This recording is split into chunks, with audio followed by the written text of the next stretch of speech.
I read some pretty good books in the month of January that I absolutely loved, and then I had some that were just okay and some that I absolutely hated. So let's go over them together. So first up we have Will of the Many, and I'm going to group this in with Strength of the Few because I read it right after. So this is a world of hierarchy. They rule the world and everything and everyone is powered by something called will. So everyone has will, and the ones at the top of the hierarchy, they have the most, and the ones at the bottom, they give the most. So in this we follow Viz, who is orphaned 3 years prior to the start of this story, but quickly he's adopted by someone important, but for a specific reason. He is then trained and he attends the academy to find answers for his adoptive father. He has to learn how to be one of them, and he's also on his own personal quest for revenge. There are many strings being pulled from many sides as he learns who he can trust. And for Strength of the Few, I don't want to say too much because I feel like talking about what happens in this book kind of spoils the ending of the first book. But he has an even greater task now, and it is to stop the next cataclysm from happening. So this story is following teenagers, but there's nothing juvenile about it. It's an epic fantasy mixed with a lot of sci-fi elements. This is kind of like Hunger Games-esque, but for adults. If you're a Red Rising fan, I highly recommend this for you.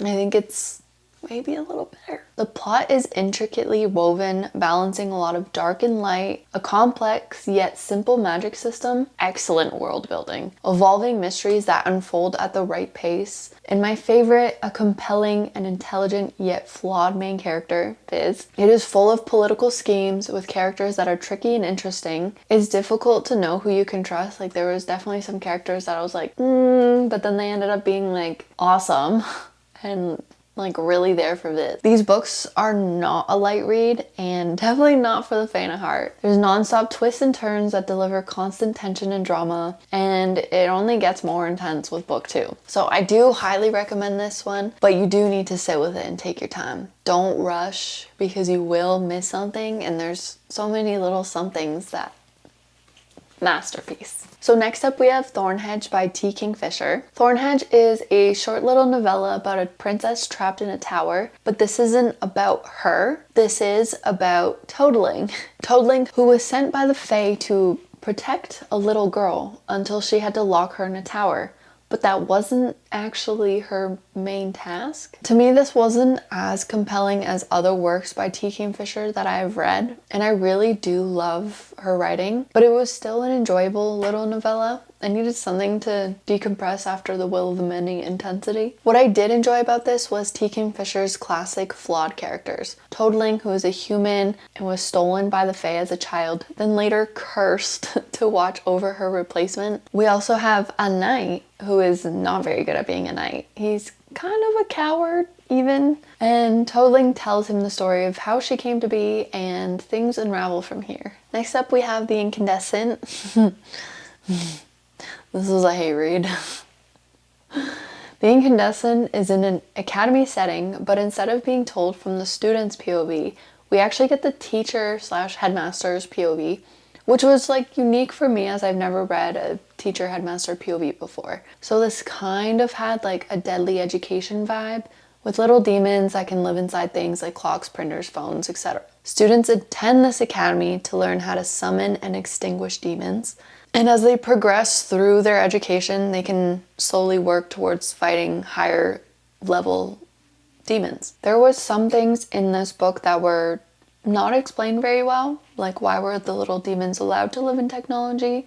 Did it not work without him? I don't really fully get it. And another thing was, this was described as a sapphic romance, and it was not. Like, our FMC is a lesbian, but like there was no romance. And her and the like love interest had an awkward kiss at the beginning, and then after, when they went on their like first date, which was kind of impromptu because they wanted to go on a date and then didn't happen, and then they couldn't just like they went out together. They discussed how dating was too much effort and they parted ways.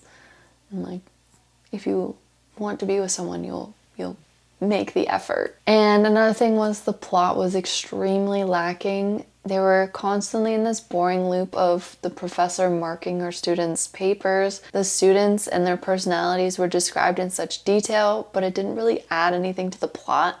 It was kind of pointless. And the pacing was very off because this big major thing happens at the beginning. And then we have that extremely dull loop of teacher doing teacher things and then nothing till the end.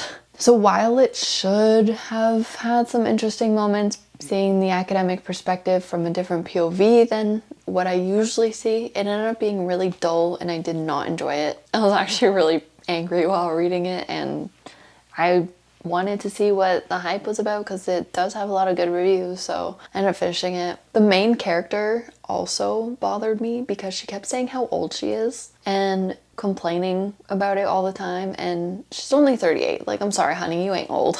She was acting as if she's like 6 years older, like her life is over and she couldn't do anything. Oh, dating is too difficult. Like, I get if you're in like in a habit of doing something, then maybe, but you ain't old. I didn't like that.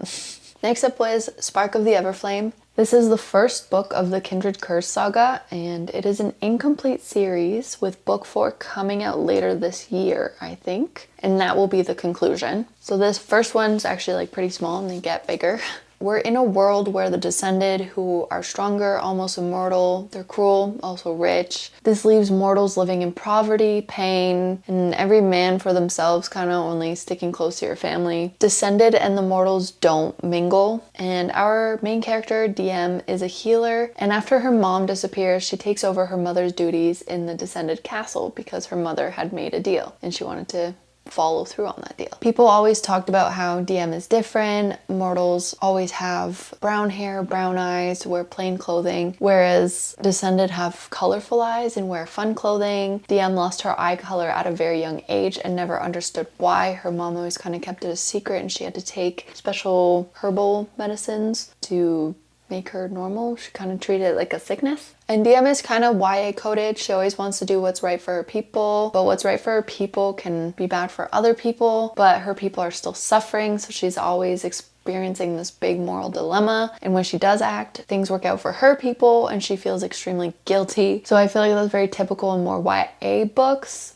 but it didn't bother me. She had the trademark characteristics of fantasy heroines, but it didn't come off as cheesy. The romance is kind of a slow burn yearning, but I did feel like the timeline of the book goes really fast. And it is a short book. I think it's just 300 pages, somewhere around then. It came off as pretty quick, and I also did read it in a day, so that probably didn't help, but it was really easy to get through. I really liked experiencing DM's inner monologue as she battles with herself with what's right and what's wrong, and what to do with everything that's going on. I am definitely going to be continuing the series because I really want to know how she's going to navigate her life with what happened when this book ended, so that cliffhanger definitely had me hanging.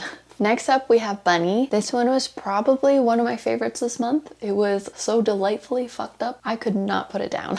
I don't want to say too much about it because I do highly recommend anyone reading this go in blind for the plot, because I did and I was very surprised. And yeah, so basically all I knew going into this beforehand was that there's a group of girls who are basically like a sorority, but it kind of comes off more as a cult, and they have this little exclusive event called the Smut Salon, and they invited our main character Samantha to it, and things just go from there. And one thing to note, before going to the Smut Salon, Samantha really hated these girls, and with her best friend, they always kind of like mocked them and made fun of them. I really enjoyed the writing style for this. The locations, the senses, the appearances always successfully gave like a constantly creeped out feeling. Just everything about this, like the whole city was just as equally fucked up as this little sorority cult. The details about the bunnies from Samantha's POV also really added to the creepy feeling like you're being watched. There were so many WTF moments, and like I'd say maybe a fever dream in a book. This book attacks the toxicity of female relationships. It highlights the possessive, the controlling aspects of it, and how victims are the ones who are lonely, and how easy it is to fall for it, and that false sense of security. And this is a horror, and actually made me miss reading thrillers and horror books. So I actually want to get more back into them again. So if anyone has any recommendations for me, hit me up. So next up, I have Never the Roses. This one was also a major flop for me. It was a slow read at the start, but I really wasn't vibing with the writing, and I thought maybe this would be a cute, cozy fantasy. We start off with Wanira, who is a Waniromancer. Yeah, it's very original, right? Which means that she can dream walk. It's a pretty rare specialty. She's actually like most renowned Waniromancer. So her powers are stronger when people are asleep. She can open up dreams and walk through them into new locations. She can also take items from dreams, which she has to like furnish her homes. She's also a recluse. She lives alone in the boonies and has animal for friends and is very wary of strangers. Her entire home is warded, like even the entire property, so no one can enter her property. She retired from working for the Southern Queen as fast as she could. So one day, Wanira gets bored and she decides to dreamwalk into another sorcerer's home.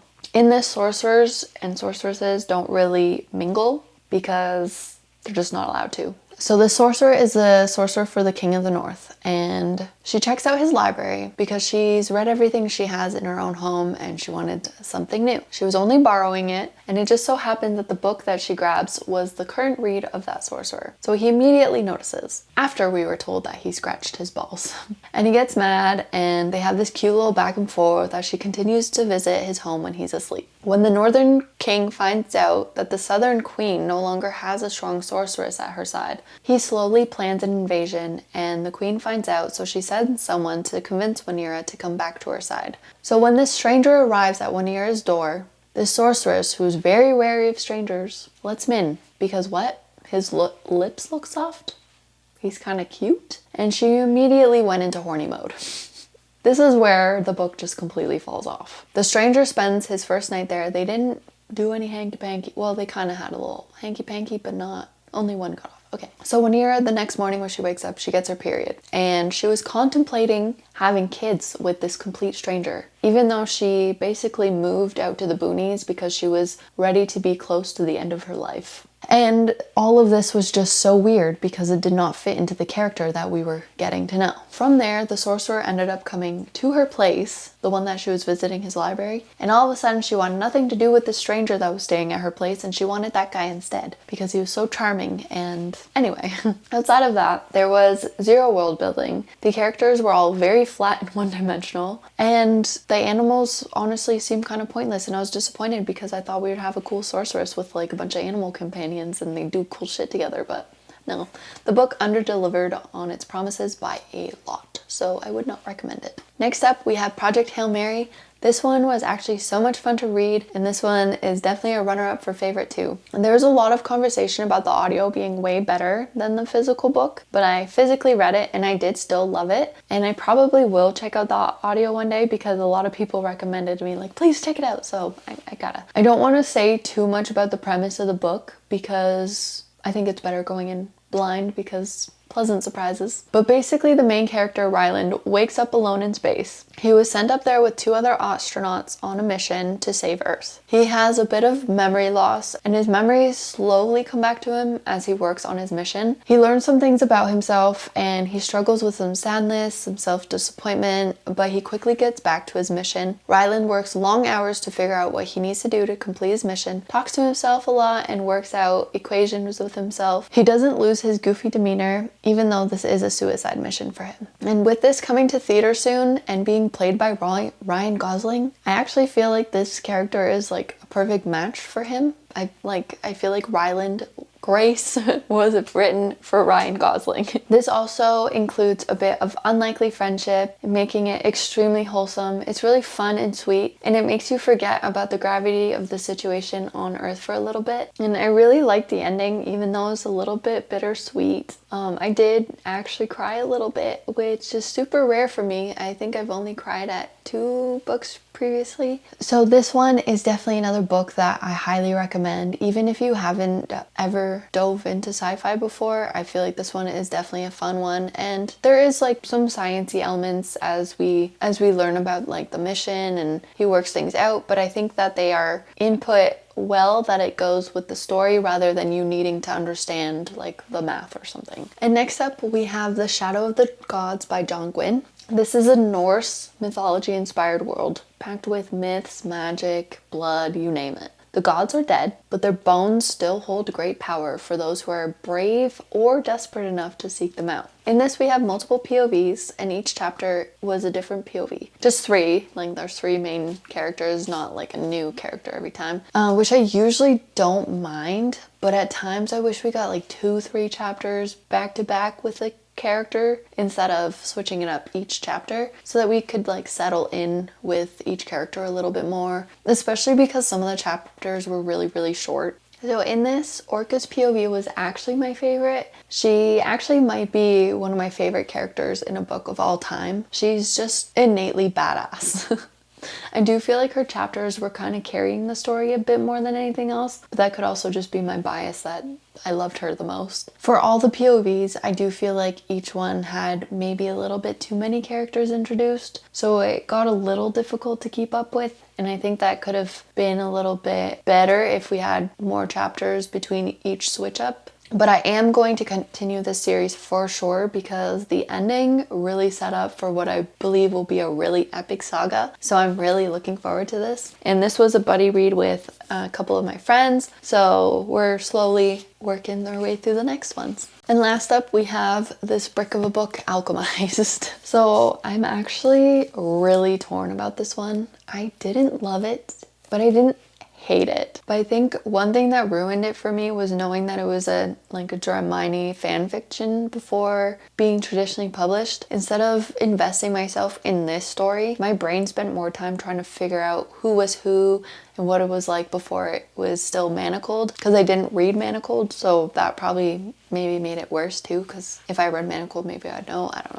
I don't know how different they are, but that made it really difficult for me to separate myself from it. In this, we have a big war going on, and one of the members of the resistance is basically sold to a person, Kane, on the opposing side of the war in exchange for him being a spy for the resistance. They end up falling in love, things happen, etc. I'm not going to spoil anything, but this is over 1,000 pages, and even though there's a war going on, there's something about it that made me feel like the stakes were never high. And because of this, it felt really long, like even longer than 1,000 pages, and like really dragged on. And it did feel like things were kind of trapped in this endless loop of repeating scenes, which also added to the long feeling and made it kind of boring. And there was also a lot of telling and not showing, so that added to the lack of emotion that I was getting from the book, or not getting from the book. And it probably added to the lack of the stakes feeling high. And while reading this, I felt very disengaged, detached, aloof. The magic system was trying to be complex, but it ended up being more of a mishmash that was just confusing. There were definitely a lot of really dark themes in this, and maybe they weren't quite done as effectively as intended. As I think more about this, I feel like I'm liking it less and less. I kind of thought I would be in love with it since I've seen so many raving reviews, but now I'm kind of questioning a lot of things. So that is my January wrap up, and let me know if you read any of these books and what you think about them, especially the ones I didn't like. Very curious. Are you on my side or against me? So thanks for watching. Have a good one.